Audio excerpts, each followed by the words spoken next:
many of those lecturers are going to use their mind and will to teach courses the way they should teach them? Just ask yourself that question. How many? They will go back to school. Who will lose? This country will lose. And you believe that is the best way to go? One, give them hunger treatment. Two, while they are hunger treatment, force them to school. As we speak, so the non-academics who went back in August have not been paid one kobo. Kobo have not been paid. So I saw some visitors today and say work from home. Is that how we will run a country? So those are the issues for which we are on strike.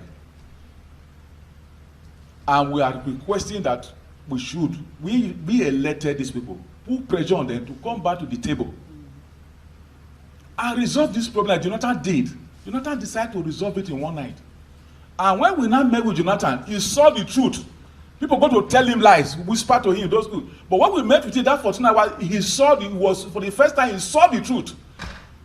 That what we have been telling are all lies with documentation. And that strike ended. Now they're also doing the same thing.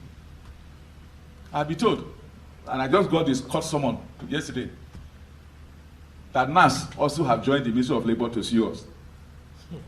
NAS. But you know why? But the illegal NAS. No, they had an election at two factions emerged. One is in Lagos campaigning for them to resolve the issue. One is Minister of Labour going to court. An illegal group. So that's how, and you know they didn't go, they won't raise the money, somebody paid them. Pay for those things. Somebody will pay for the lawyer, is it not? They've done those students who will pay for those lawyers. So instead of resolving issue, you are going to court. So those basically are the issues, and our appeal that we are willing to call on this strike any day, even tomorrow. But we have to have something concrete that we can come back with. Something concrete that will change where we are today, where students are in a lecture hall and sitting on bare floor. It's still happening today. Where people are having lecture in an open space, where students are taking lecture people from windows, where 1,000 students are using two microscope in a laboratory. 1,000 students use two microscope, where you are using Bunsen burner as stove as Bunsen burner, where you see 4 professors sitting in one room as an office. That is the crisis. And if we don't resolve it, this country will be in a perpetual problem. And I have said, and I want to talk to the students, we also have our children in school. We have our colleagues in school. We are the biggest people who are punished most. I have not been paid for 7 months. My colleagues have not been paid for 7 months, and their children are at home. But what you are doing is for the future. If this thing succeeds and you have good universities, you sit in the same class with the child of a president. You sit on the same bed, double bunk, with the child of a senator. You be in the same lab with the child of a senator. Until we get there, and you will be taught by lecturers from all over. You know the idea about lecturers from all over the world, so that you are not stereotyped. Somebody who coming from England will give you his perspective from that country about what he's teaching you. Person come from Netherlands will give you that perspective. Just like when Nigerians are giving it to other countries. Go to South Africa. Nigerians are HOD.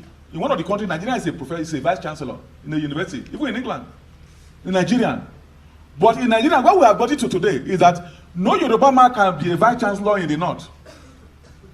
No Hausa man can be a vice chancellor in the west. No Igbo man can be vice chancellor in the Abuja. That is where we have reduced our status. If you are not from Cross River, you can't be a vice chancellor in Unica. If you are not from River State, you cannot be a vice chancellor in University of Port Harcourt. But in the past, the first vice chancellor in UI is an Igbo man. One of the first vice chancellor in UNN is an Hausa man.